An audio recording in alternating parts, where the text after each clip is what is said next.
Ah, there you are. Edward, hi, welcome. Hi.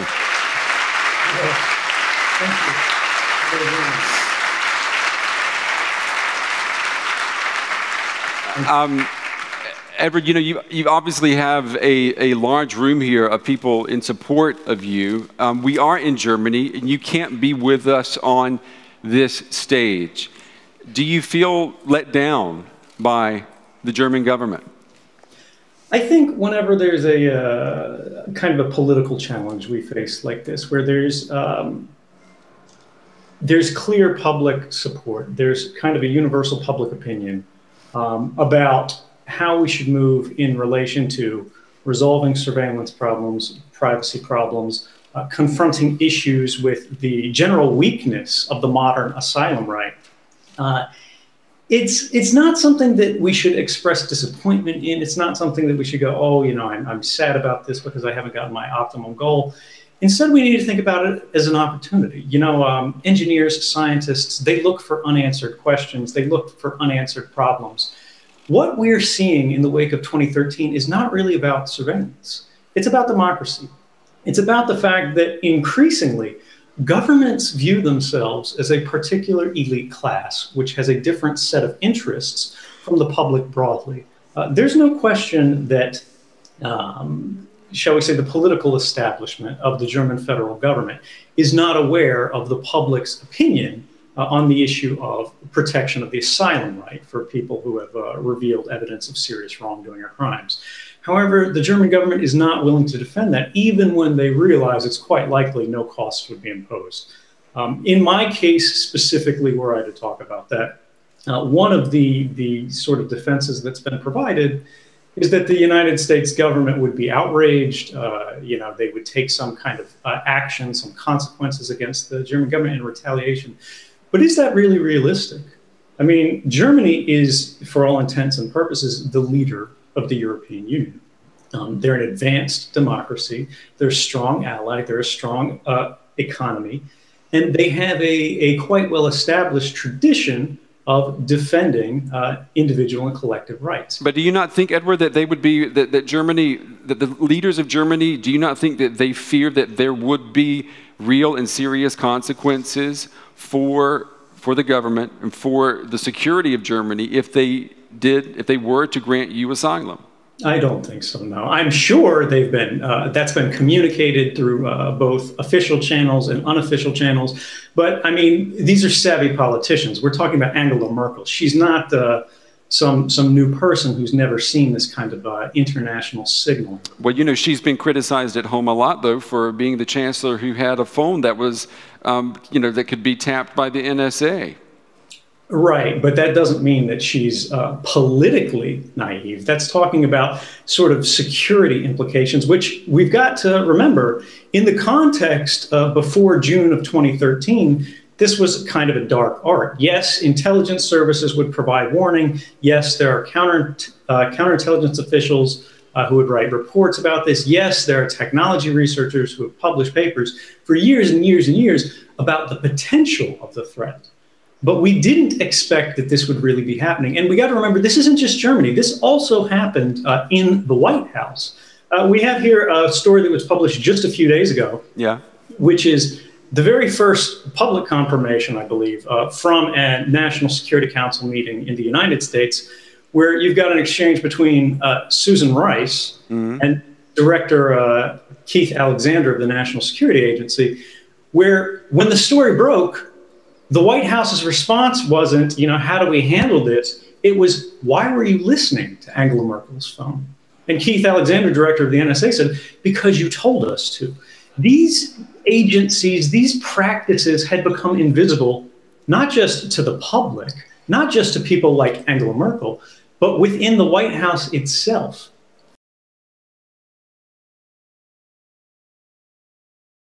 Do you agree with that? I mean, have we been empowered by what you have done? Yeah, I mean, I think when you have more complete access to information, you can reach better quality decisions. The real problem in the pre-sort of 2013 period was this disparity of information. Intelligence agencies knew everything about everyone. We didn't even know they were watching us. That kind of indiscriminate dragnet collection of everybody's private communications, whether or not they're actually being read, creates a gigantic division, a gigantic disparity, not just in capability, not just in social power, but simply understanding of the kind of world we live in. We were removed from the ability to even know that these policies have been enacted without our knowledge or consent. We didn't know that we needed to think about who we were calling in the middle of the night, because it might signal to our own government or an adversary government something about our own human relationships, our associations, our weaknesses, our vulnerabilities, our hopes, and our loves. Edward, let me ask you, it's been reported that you've let it be known that you'd like to come home, that you want to leave Russia, you want to go back to the United States. Is anything being done right now that you can tell us that would make a return to the United States possible on your terms? I think the reality here is that there is no dictation. There's no my terms and their terms.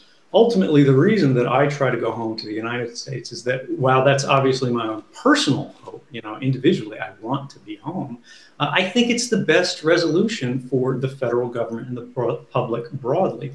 We don't want to be the kind of government where people who reveal serious wrongdoing have to seek shelter in other countries to see any kind of justice. But do you have faith in the justice system, Edward? I mean, do you have faith that if you go home, that, let's say if you were to go back to the United States and face these charges and stand trial, do you have faith that a jury would maybe perhaps find you guilty, but the sentence would be, let's say, 1 day in prison or something like that to show? You're talking about in the United States? Yeah, if you were to go back to the United States, yeah. And he would have a 1 day sentence from... Well, let's just say that a jury would actually say, okay, he broke the law, but he is a defender of the spirit of the law. So I understand the question. What I would have to say is that this is what we would hope would be possible. Unfortunately, it's not possible procedurally. For example, in the United States, under the current law right now, it's not even possible for me to enjoy a fair trial. Even if I say, no negotiation at all, just let me come and face the charges, I want to tell the jury why I did it. I want to tell the court what these programs are. I want the jury to decide whether it was right or wrong that our rights and our Constitution were being violated in secret on a massive historic But why do you think a jury would not be able... from doing that? But why, Edward, why do you think a jury would not be able to do that? There are many... The law forbids it. The law literally forbids it. Can I just go ahead. He's charged with this 1917 statute called the Espionage Act. Yes. And who thinks that what he did was espionage, right? Even if you think what he did was wrong, he didn't pass any secrets to foreign governments, he gave it to journalists. But anyway, under this law, they've written the law so that if you're somebody like him who wants to go into court and say, yes, I disclosed secrets, and the reason I did it was because these secrets were corruptly kept in the first place. They should never have been kept secret, and therefore I was justified in doing what I did, which is what people in Washington keep daring him to come home and say. Right. He's barred under the law even from raising that as a defense. No judge would allow him to even utter those words in front of a jury, because once the government says something's secret, if you disclose it, you're guilty under the statute, regardless of whether it should have been kept secret, regardless of whether you were justified. So he can't make that argument to a jury. What about the possibility, though, of President Obama granting you some sort of clemency so that you can come home? Is that something that's being discussed? There's been a lot of discussion about pardon and clemency in sort of elite circles. The New York Times called for it. I believe The Guardian called for it.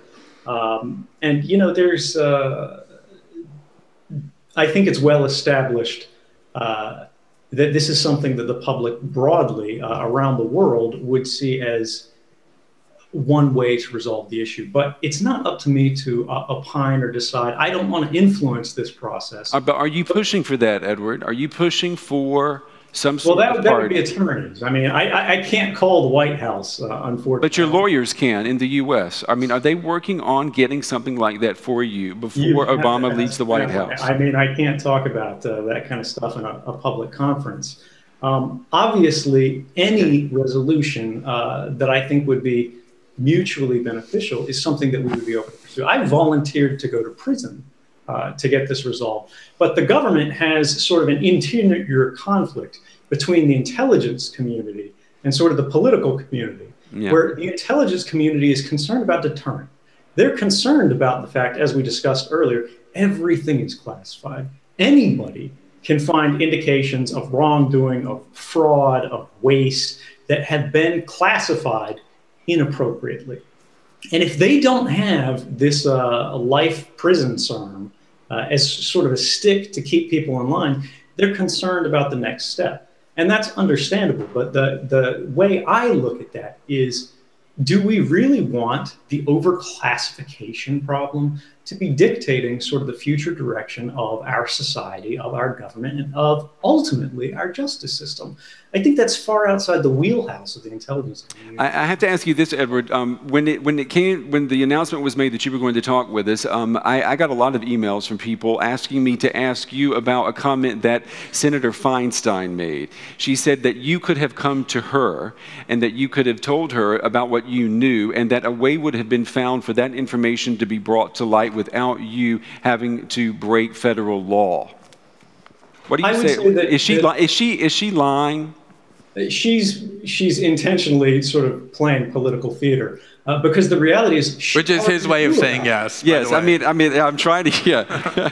Okay. I mean, look, when we think about this broadly, Senator Feinstein is saying this, but she was already briefed on these programs. She was already aware of these programs. She was not part of the solution. She was a part of the problem. She was a part of this small, narrow community within the government, a sort of deep state, which was keeping secrets of obviously phenomenal public importance, not just in the United States, but around the world, based on the sort of the reaction we had from this.